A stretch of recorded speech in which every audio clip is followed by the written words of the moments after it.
What's up, everybody? I'm John Middlekauff. You know what I need you to do.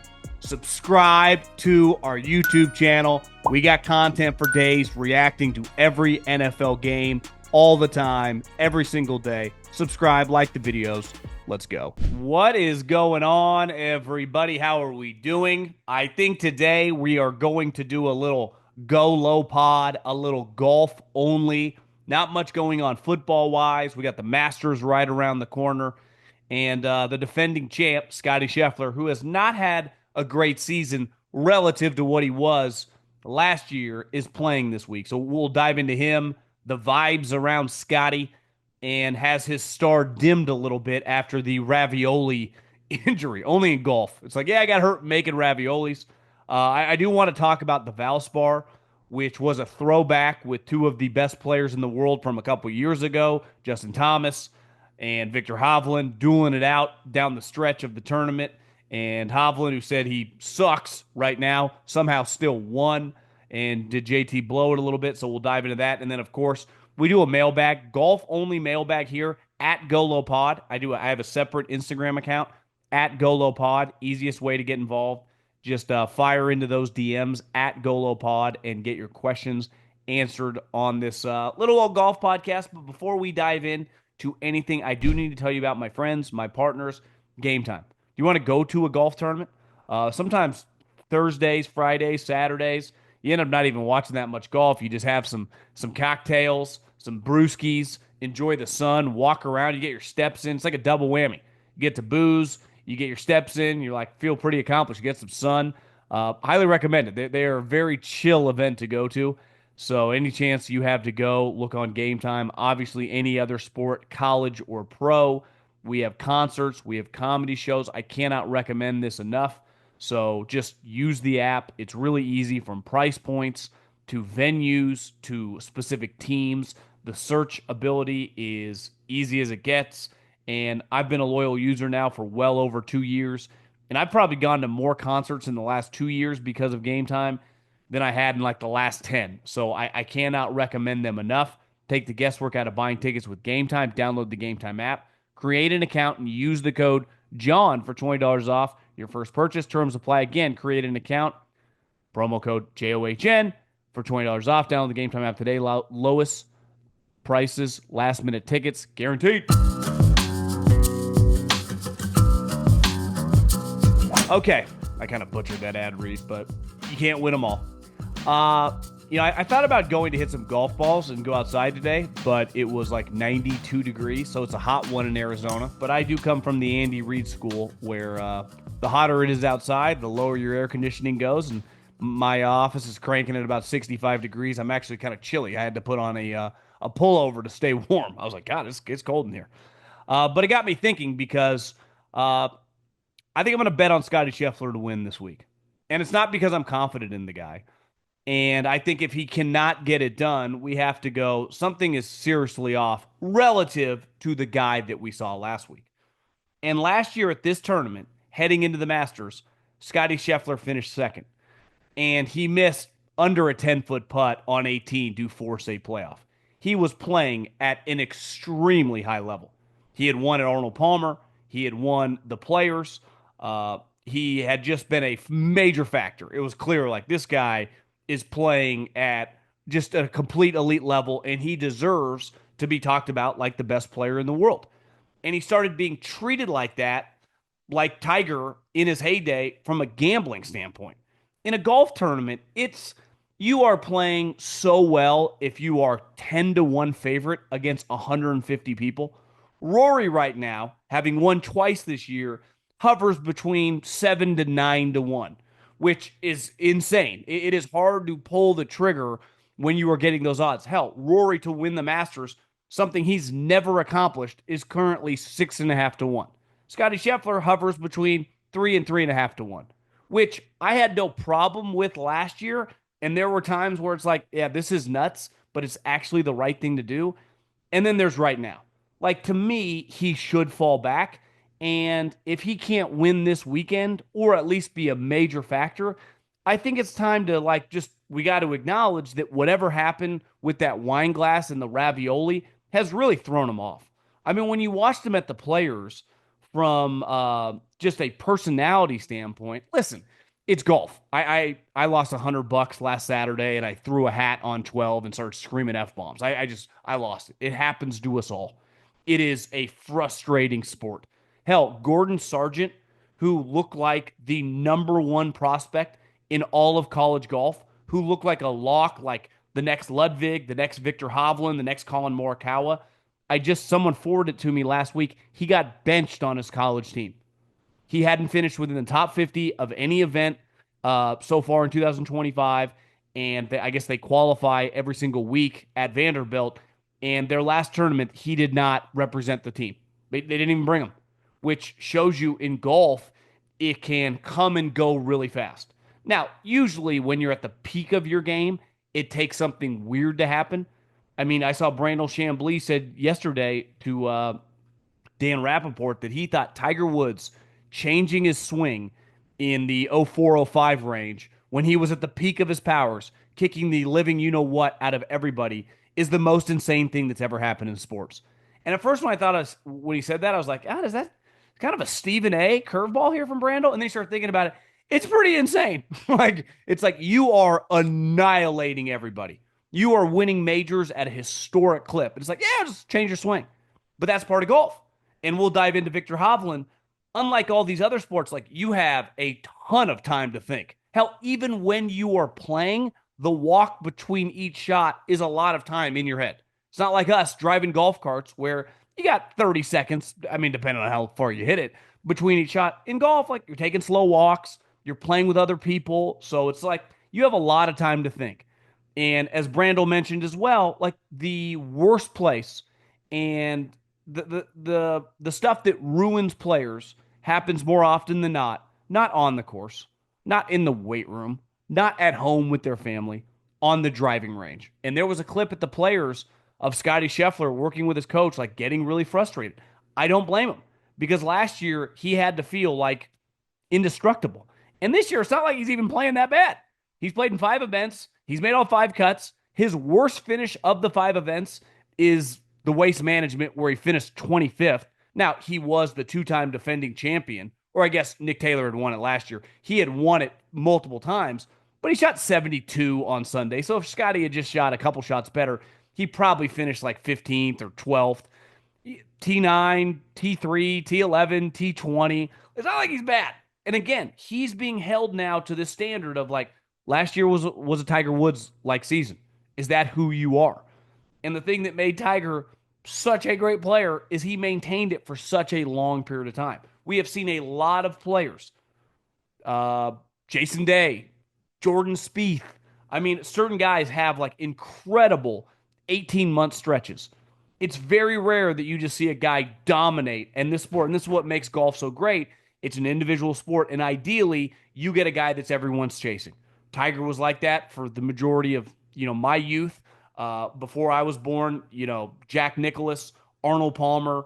When I was really young, before Tiger came on the scene, Greg Norman and Nick Faldo were right there. Rory's had his moments, but not winning a major in over a decade takes it away a little bit. Koepka in the majors was unreal, but he didn't do much outside of those. DJ was winning a tournament or two a year, but it wasn't like it felt like he was Tiger or Phil. Phil had a little stretch in the late 2000s, but it's like the sport is better off when it's like this guy is the clear-cut dominant person. I think sports is in general. Like it is so much better when everyone's chasing Shaq and Kobe and the Lakers. Everyone is chasing the late 90s Yankees. Everyone's chasing the New England Patriots for 20 years. I'm sorry, we've all seen that sports benefit from parity is very, very overrated. I mean, you're hearing this a lot with the NCAA tournaments. Like, are Cinderella's dead? Yeah, have they really ever been that alive? We have had individual moments, but for the most part, the best programs consistently dominate. Now, with NIL, it's not going to be a fair fight. It was never really a fair fight. There were just some upsets here and there. Now, those days are probably, I don't want to say long gone. It's still basketball. It's still a one-game situation. But given the power of individual players in that sport, and given that the top programs are going to have all the money, Yeah, it's gonna, and the moment you get a good player at a smaller school, they can steal him from you. It's gonna be difficult. But I think the one thing you see with golf, and listen, I'm going through it in my own game right now. I'm struggling to break 85. A couple years ago, I was like a three handicap, and it's like I don't know what to do. And listen, I can't even imagine being a pro, having all these people look at you, having all these people talk about you. Scotty in these press conferences getting edgy. He's, got a new kid. He's probably not sleeping like he used to when he was younger. Just a lot going on in his life. And obviously, the injury kind of derailed some of the momentum. But like, I'm sorry, like for a guy that you just chalking in, like he's going to win the Masters, he's going to win the Masters, which it felt like the last couple years. Like it's hard to bet against Scotty, even though his odds are really shitty. Like to me, if he just comes in like P11 in this tournament, which again, his floor at this event, I would say would be like 15th. But like last year, he probably should have won because he makes the putt on 18, forces extra holes. Like who's betting against Scottie Scheffler in a playoff against Steven Yeager? Which I've heard Steven Yeager on a podcast. He's actually a pretty likable guy. But like, I'm just sorry you're not winning that event, right? I mean, we saw JJ Spawn. They had a night to think. Rory, JJ Spawn, like not a fair fight. And I think I'm just fascinated to watch. Like I like watching greatness. And last year it felt like Scotty was just so much better than everybody else. I'll never forget like a moron I was, and I kind of plan on doing it again. I you got to be crazy unless you're just like super rich to put large individual bets on people to win PGA and majors. Like I mean, for the most part, I rarely get above like $100 betting an outright because the odds of you picking the winner is slim to none. It's extremely hard. I've done it a couple times, I would say, over the last like 3 years, but I'm also betting literally every week. And it's very, very difficult to do. But I was like kind of cocky's the wrong word, but I was weirdly confident last year in Rory McIlroy going in to Augusta. I put $1,000 on him, which is by far the biggest individual bet I've ever placed on someone to win the golf tournament. I've done large bets on top 20s and top 10s, but you got way more leeway there. And I remember after I think it was round one, it might have been two. No, it was one because the wind was up. And it was like Rory and Scotty are playing a different game. And I don't feel like that right now. And I think part of that is, clearly over, I feel like the off season, which is kind of weird in golf, but it's a couple months. But Rory doesn't play that much in the fall, uh, relative to some, of the lower tier players. It feels like he's much better with a sandwich in his hand. Still not great. I'm not comparing him to like Tiger or Phil here, but like if you gave Rory like Tiger or Phil's short game, he would have 50 plus wins right now, right? Because actually now he's a pretty good putter, but his short game and really just his wedge game from like 90 yards for an all-time great player, you don't have that much confidence in him. Yet, like Scotty or Xander, when they're playing well, you have a lot of confidence in them with that club in their hand. Like most human beings, if I gave you a 90-yard shot, even if you're a single-digit handicap, it's going to be very hit or miss, depending on the flag position, depending on the green. But you give Scotty Scheffler when he's playing well a short club in his hand, like it's going to be relatively tight. And I don't know. Well, we've got to see. I don't know if Scotty's losing his mojo a little bit putting. Definitely can relate to that as well.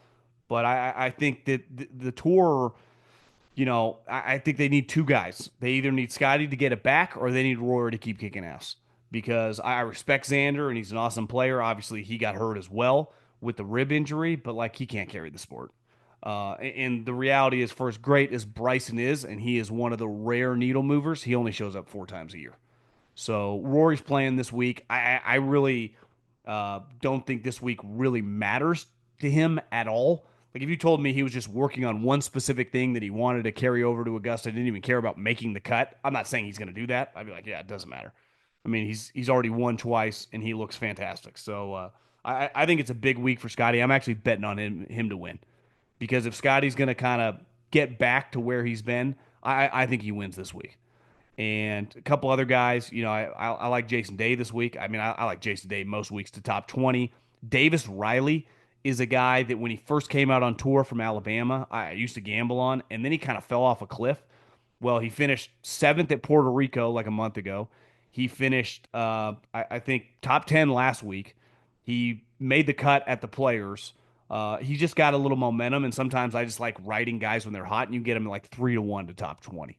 So this field's a little weird because you get a lot of guys that just wait until the Masters to play, which is fine depending on who you are. But I don't think I know Scotty. This is a Texas event, means something to him, but I think on the course playing well means a lot to him.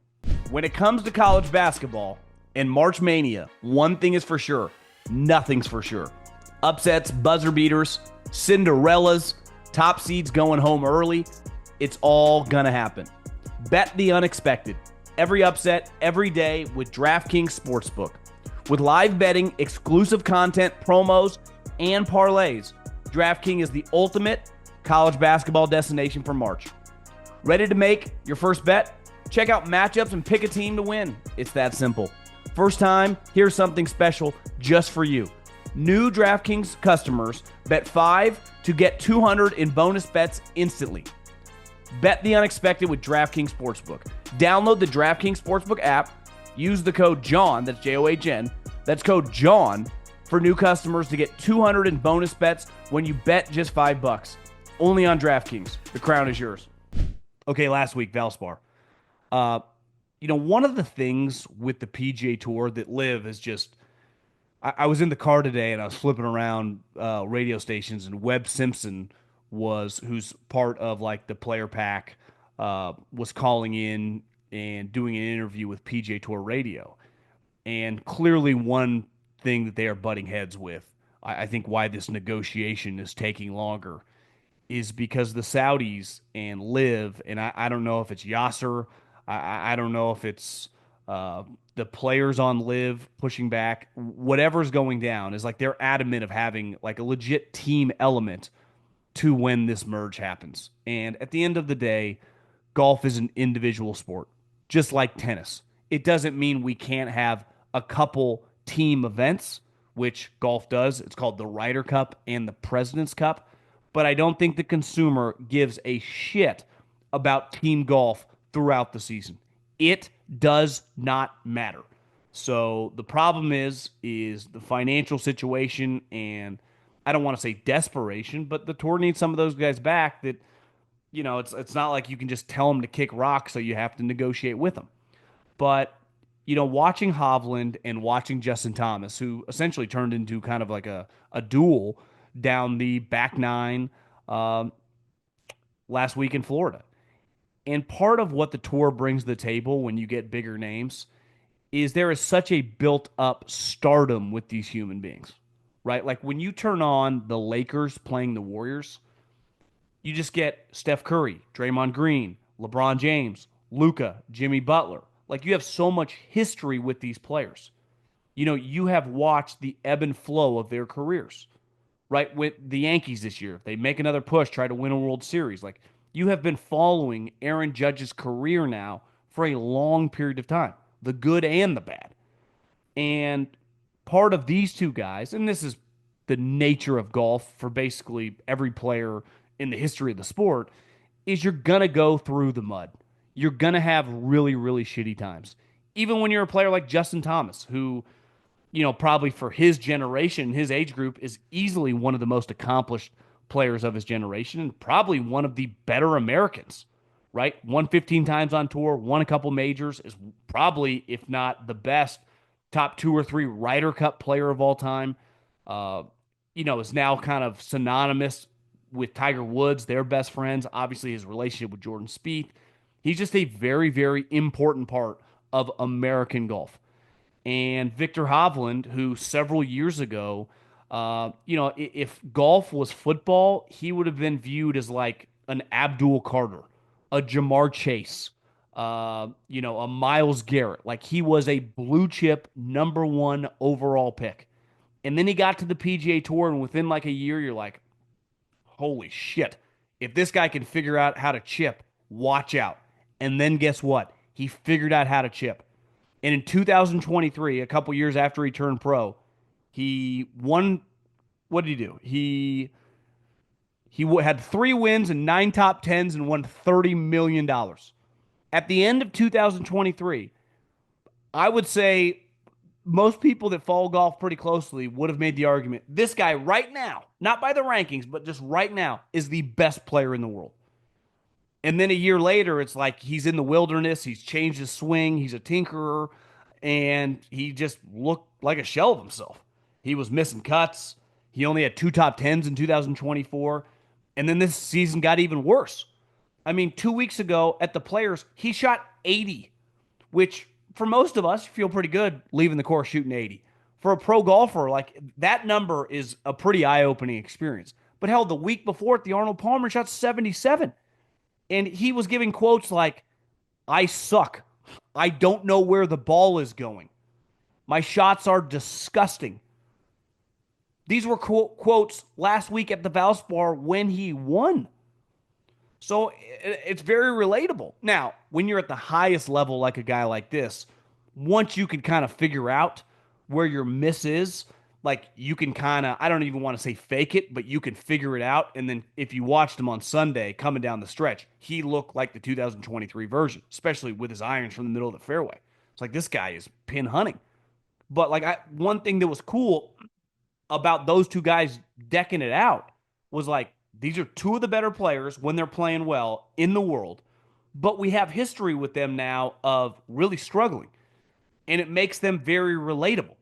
It's why, like Viktor Hovland, who came out in Colin Morikawa's class, you look at Colin's quotes from a couple weeks ago, I don't owe anyone anything. And then you got Viktor Hovland, who probably felt a couple weeks ago like I'm at the lowest point of my career. I bet he hadn't felt that way in his golfing career, potentially ever. Like high school, college, the pros. Like I would imagine he has never, in anything that has mattered, ever played this shitty and never felt that lost. And yet he is giving these eloquent answers, these eloquent press conferences of just like wearing it. And it's like, God, that makes him more relatable. Justin Thomas had a two-shot lead on the back nine. This is a guy that's won, I mean, he's 5 wins away from having 20 plus wins on tour. And when he blew the lead, and Viktor Hovland, now, did he blow it? Did Viktor Hovland take it? Kind of a combination of them both. Justin Thomas gave multiple press conferences. He talked, I think, to Smiley before he even signed his card, and then he just gave a normal press conference after. And it actually, and listen, he's older than Morikawa. It like made him, and Justin's a guy I think that some people he's turned off over the years. To me, it made him more likable, more relatable, and just kind of more real. Like, yeah, I'm a guy. I've made a lot of money playing golf. You know, no one feels sorry for any of us. It's viewed as this soft activity that people get labeled as country club guys, and I have felt like one of the leaders in that clubhouse. Yet, like, I can wear this and take this on the chin and not act like a sore loser and storm off and be a good partner for people I'm in business with, aka NBC. So I give a lot of credit to JT because even before I mean, probably should have won that tournament. He's playing well. I mean, that's his third top 10 this year. Like, I think you could bet the farm on Justin Thomas winning a golf tournament this year. I feel pretty confident. But I also watch a guy that feels a lot more mature. I saw this clip go viral of Baker Mayfield. And when you watch Baker Mayfield talk now, I don't think he's quite 30 yet, maybe late 20s. He just comes off and sounds like a different human being than the guy 5 or 6 years ago when he first got to Cleveland. That's part of, you get married, you have kids, you kind of grow, you mature. And that's kind of what I feel like Justin Thomas has become.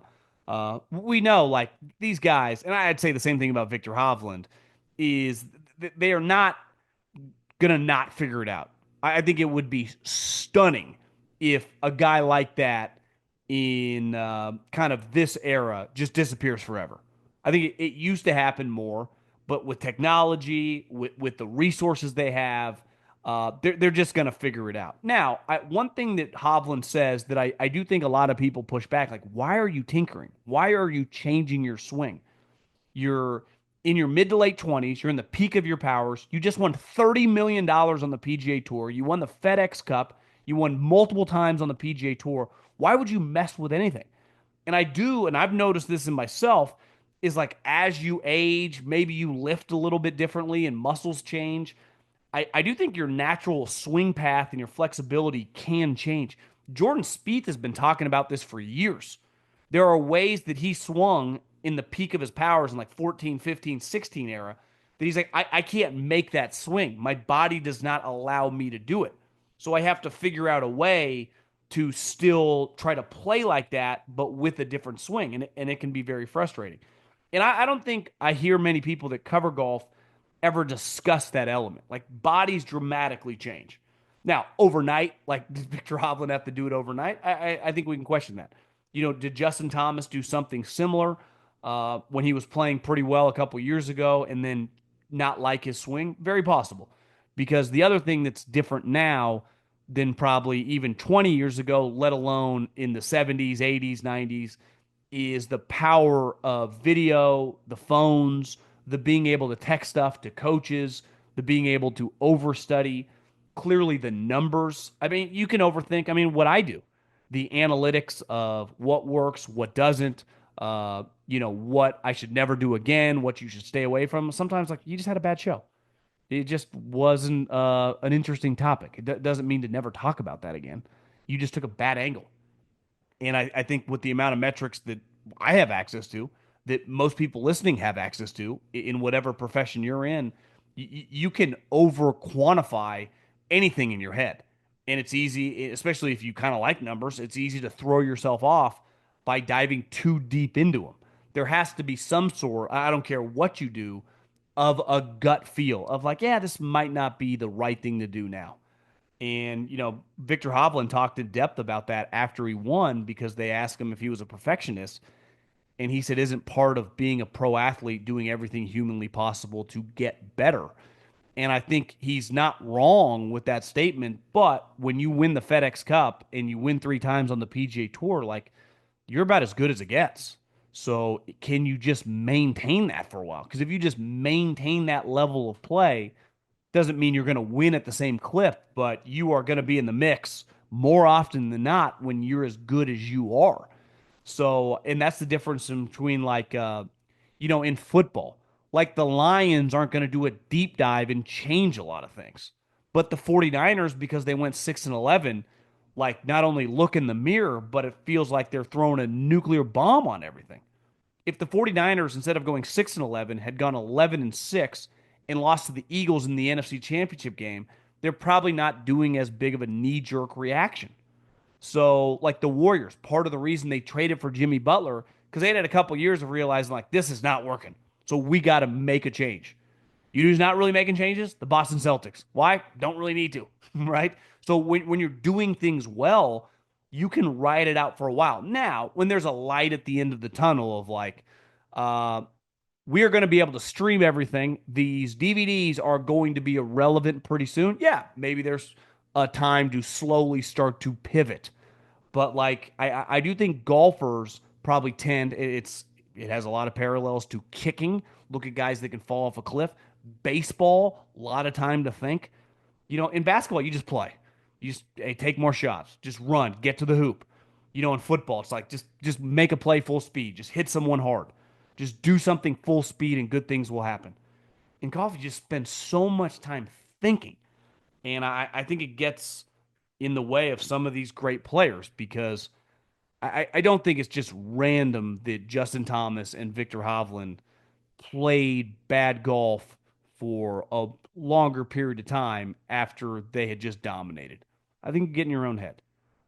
Let's let's end on this. We will do a little at Go Low Mailbag. So it's at Go Low Pod. At Go Low Pod is the Instagram. Fire in those DMs and get your questions answered here on the show.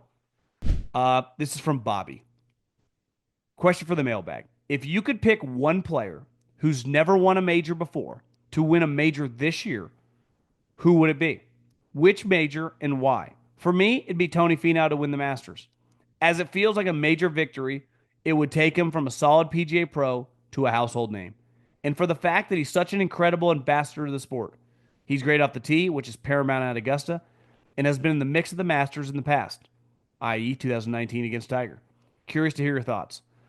Well, I'm biased on this one. I do have $500 after I had a big win on Tony Finau a month ago. I spread some of it out on Ludwig Aberg to win the Masters at like 16 to 1. So it would win me like $8,500. So, and that's the only bet I have on the Masters. I think I'm going to place another one on Rory. So it would be Ludwig. But if it was a non Ludwig player, that's a pretty good question. Like I don't have like I root for the guys that already have majors. There's probably not a guy on the PGA Tour right now that does not have a major that I'm like in the bag for. Like if Patrick Cantlay never wins a major, I'd have no issue with it. I don't hate your Tony Finau. Like if Tony Finau were to win a major, I think that would be really cool. I would imagine that Tony is. I know he's played well at the Masters before, but it does feel like he'd be more likely to win. I don't know, the PGA championship. He actually played well last year at Pinehurst. If I was a betting man right now, I doubt Tony Finau ever wins the Masters. Now, over under, like how many majors is Tony ultimately going to win? I think the over under right now would be like 0.5. Probably feels like a one major guy, like a Adam Scott, Sergio Garcia, and he'd have an incredible career if he wins the major. But uh, yeah, I don't know if I have a guy like I think there are guys with huge droughts, like Spieth. When's the last time he won? Something like 16 or 17. I think Jordan Spieth winning a major would be just legendary. I think if Rory could win the Masters, it would be great for golf. I think Bryson. I think if Bryson could win the Masters, I mean, how incredible would that be? So I like Tommy Fleetwood, but like if he doesn't win a major, I don't really care. Most of the guys I feel like I root for are already major champions. And it would have to be someone specific that I'm gambling on because there aren't Ludwig. I just like watching Ludwig play. I saw Xander say in an interview that like one thing that taught him at playing the TGL, he's like, I was trying to play like draws and cuts into the screen, and I was playing Ludwig, and I just watched Ludwig just aim and fire, and then I realized Ludwig just basically plays golf like he's playing in a simulator when he's playing just regular golf. So he's like, I just copied him and just aimed at the pin and tried to hit straight balls. So I again, he hasn't played well lately. He fell apart at the Players, but I do think it'd be cool if Ludwig won a major this year. Myrtle Beach, extremely overrated. I live in Charleston, and work 2 days a week in Myrtle Beach. There is good golf, but it's not worth flying all the way from Arizona. Charleston has fewer options, but you have a much better weekend in Charleston versus Myrtle Beach.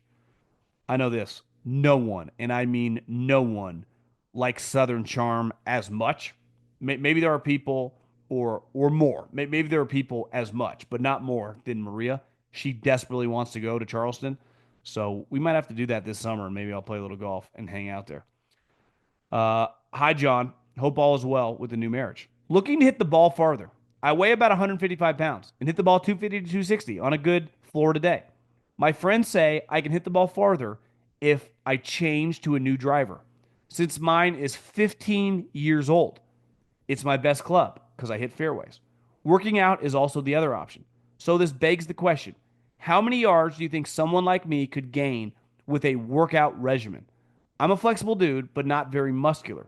Also, do new drivers actually make us civilians hit it farther and straighter, like the one Rory uses? Would love to hit it 280 consistently.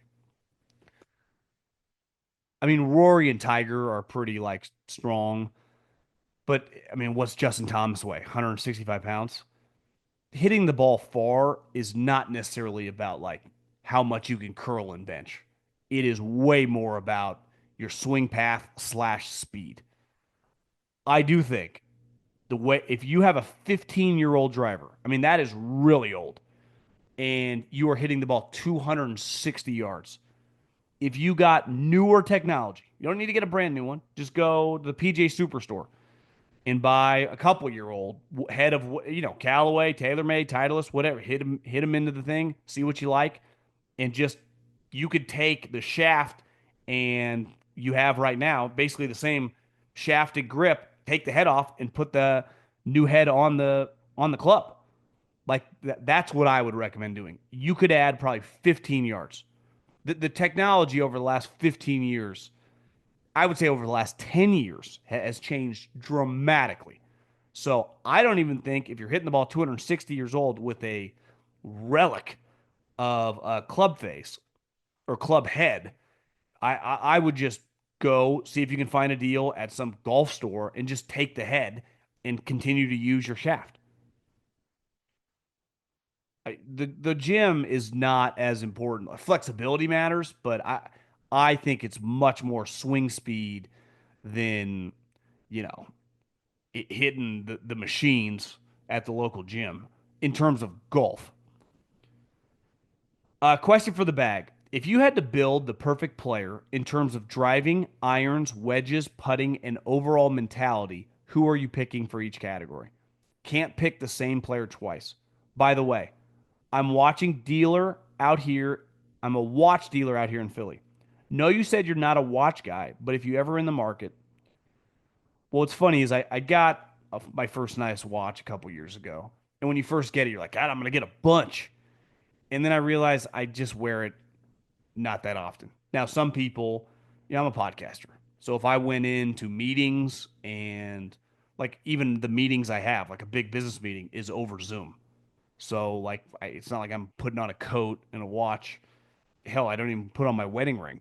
So the nice one, I wear a rubber one. Actually, not one on my hand right now because I forgot it in the bathroom. But I uh, I appreciate a good looking watch. I just, given my profession, I just don't wear them that often. And once I have one, like, do I need another one? If I went into an office more often, I think I would be more into them. And I understand people that are in offices and meetings, that they matter. Or, I don't want to say they matter because I don't think they do. Like if you don't have one, it doesn't matter. But I understand why people wear them on a daily basis when they're interacting with other people. Perfect player. Driving would be 100% Rory. Um, if you pick Ludwig, I don't think that would be crazy either. I would go Rory. Irons. Last year you'd go Scottie. This year you'd probably go Morikawa. Wedges.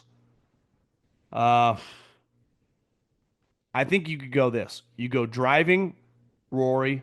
Irons, Morikawa. Wedges. I mean, last year Scottie around the green was incredible. Now Phil in 2025. I think historically you'd feel pretty good about Phil. Putting, again, are we doing historically? Like, or can I do like Steve Stricker or Brad Faxon? Or do I got to do like Russell Henley or, Danny McCarthy? Because if you're going historically, you'd go Rory, Tiger, short game. I don't know who would consider to have the best short game ever, like Ben Crenshaw or something like Tom Kite. Putting, who's the greatest putter of all time? I just think Brad Faxon. Overall mentality. But if you're doing current players, you go Rory, Morikawa, Scotty with the wedges, putting. You just take whoever like Danny McCarthy. Overall mentality of guys currently playing. I think Justin Thomas is just Tiger's not really close with him for no reason. I mean, JT is a fucking killer. Now his driver let him down in that tournament, which it's kind of his downfall sometimes. Putting feels like he's better on the greens now, but like he's aiming for the big cut on 18 and he just pumps it left. It happens, but it does feel like with this modern technology and how hard he swings, sometimes he just pumps it into the trees. I mean, a couple years ago, remember when he was trying to make it to the next level of the playoffs? He hit one of the most incredible shots ever to give him a chance to chip it in. I forget where they playing, like Hartford, but the reason he had to hit one of the best shots ever because he was behind a tree. He's got a little tiger in him too. Like he can be squirrely off the tee, but I do think his mentality and his mindset is as good as it gets on the tour when he's playing right. What's in the bag currently? I was thinking I've been asked this question a bunch. I think I'll do a video for Instagram in the next week or two and post up what's in the bag. It's actually not that cool. I was thinking my wedges. Sometimes when you see like a pro on Instagram, they're like, "How often do you change your wedges?" And the guy's like, every other week. Keep the grooves clean." Or like at minimum once a quarter. I think I have the same sand wedge and gap wedge, 50 degree, like Titleist wedges, easily 5 or 6 years, maybe even long, maybe even like 7 years. My 58 degree, I think I had lost my 60 degree one day playing. This is when I lived in the Bay Area. So I just went into like the local golf shop to just try to buy like a lob wedge. And I found this 58 degree I kind of liked. That was probably 4 or 5 years ago. It's probably one of my favorite clubs in the bag. Then I just have like 790 TaylorMade irons, which I've probably had for 5 or 6 years, 4 or 5 years. That I remember Instagramming a guy. It was a TaylorMade rep on Instagram, and he gave me a code for like 40, 50% off. So I remember getting the set for like $1,500 and it cost me like 700. And then I just took it to like a club champion and they kind of bent them and cut them down for me. My woods, I have a TaylorMade hybrid and 3 wood that I bought from the PGA Superstore. Literally just went and hit them and bought them. And then I have a like special shaft from Club Champion that I used to use with a different head that I have like the Maverick head on it now from Callaway. So it's a mismatch of clubs. Probably why my handicap is currently rising at rapid speed.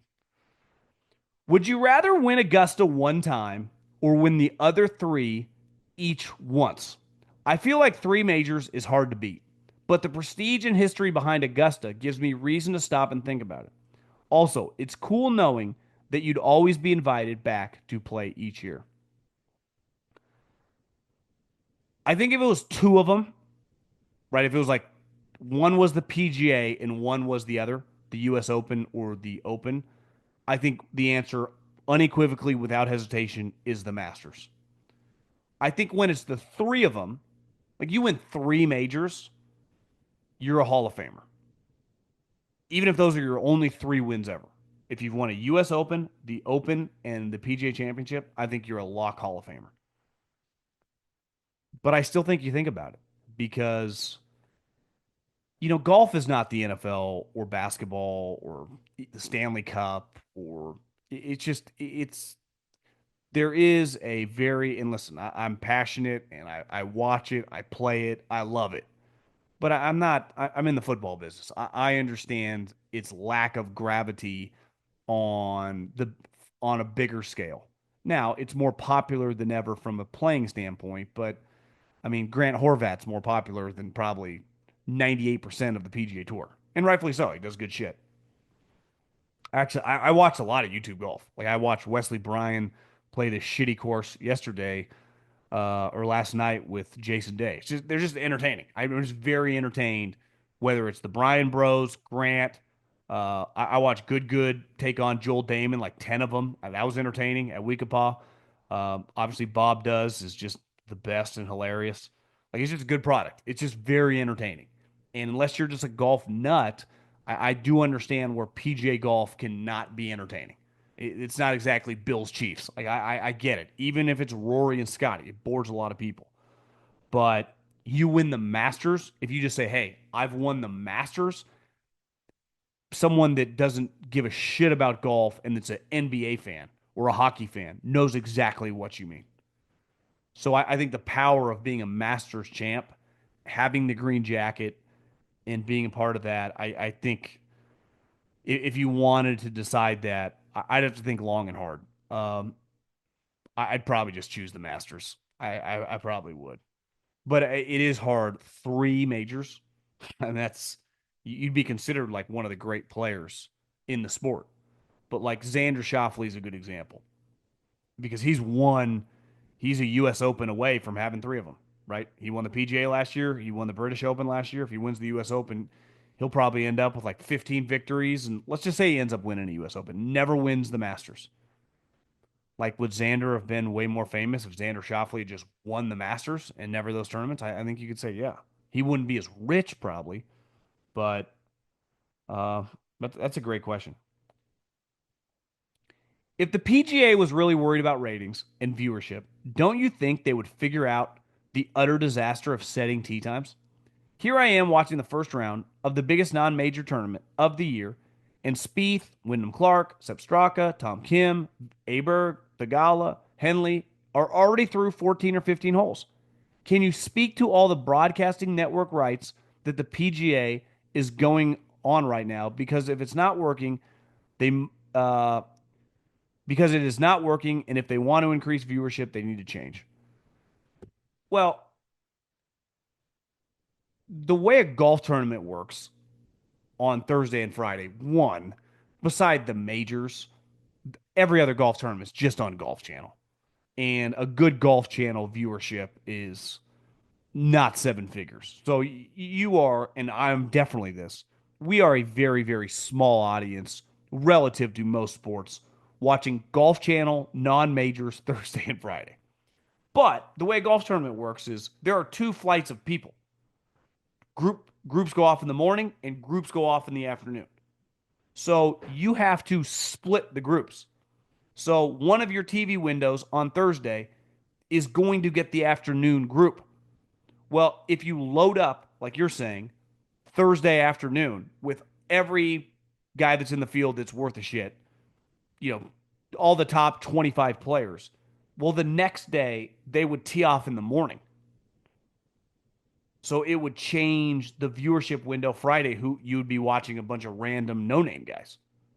Now, they might be leading that individual tournament or playing well, but the group of Schefflers and Rorys and, Justin Thomases, even in a major, Bryson's and you name it, would have already played. So it's not like you can't put them afternoon because there is an integrity of the field, and playing in the morning is different than playing in the afternoon. I would imagine if I talked to a rules official or Jack Nicklaus, like, why do they do rotate the tee times? It's because of the integrity of a golf course. If me and you tee off tomorrow at TPC Scottsdale at 7 a.m., and then we teed off the following day at 1 o'clock in the afternoon, like, our experiences could be a lot different. Sometimes the wind kicks up around lunch. So it makes the golf course play different. Where on the weekends, anyone that's in the mix, they're all playing at the same time, but they cut down the field. And the other thing is because of the size of the field, right? You have 150 guys playing, not 50. You can't put them all in the afternoon. Where some of these events, like the elevated events that have 70 people in, you can kind of cook the books on that. But that's not how the Players is. There's 150 people playing. Love the pod. Been listening to your content. Appreciate it. This is from Nick. Had to laugh at your wedding ring golf story. I've been married 15 years and an avid golfer and gym goer. I was taking off my ring to do both and lost it 3 times the first 6 months of marriage, replacing it each time. Eventually, I just acknowledged I will keep losing it and told my wife, honey, I love you and we are married. A piece of jewelry doesn't need to prove that. Haven't worn one since. That's awesome. I listen, unless you are, I would say, one of those horn dogs out there and just has ulterior motives in the head, right? Or just a really good looking dude. If you're not out attempting to do nefarious stuff, not having your ring on is not going to phase most guys, right? It's not like women are walking up to the majority of humans and hitting on you, but like, it does mean something to her. What I've done is I just ordered, I forget they're called, no free ads here, but the Thunder Fit. They're the rubber black rings, and I have about 20 already. I've already lost a couple. I just have unlimited amount of black ones, and those are just I wear to the gym, shower, play golf, just do activities just in life. I don't have it on right now because uh, I took it off earlier for some reason. Oh, because sometimes when I put lotion on my face, I hate the lotion that gets into it, so I take it off and then you forget. But I'm not worried about losing it. If I would have worn the ring that I bought myself, I 100% would have it already be gone, and I've been married for 3 weeks. 2.5 weeks. It'd be 100% lost. It would not exist. I would have no clue where it is. But the rubber rings are a game changer for me because they actually don't look bad, and they're if you buy a pack of however many, they're like, I don't know, $7 a ring. I don't even care. I mean, it doesn't. And I haven't even. I don't even. Maybe I've lost one, but you don't even think about it. And when you bought it, they give you this thing that has like 50% off, so you can buy another pack for like a pack of 10 for I don't know 30-40 bucks. That's a game changer. Okay, adios, everybody. Have a great day. Talk to you soon. See you.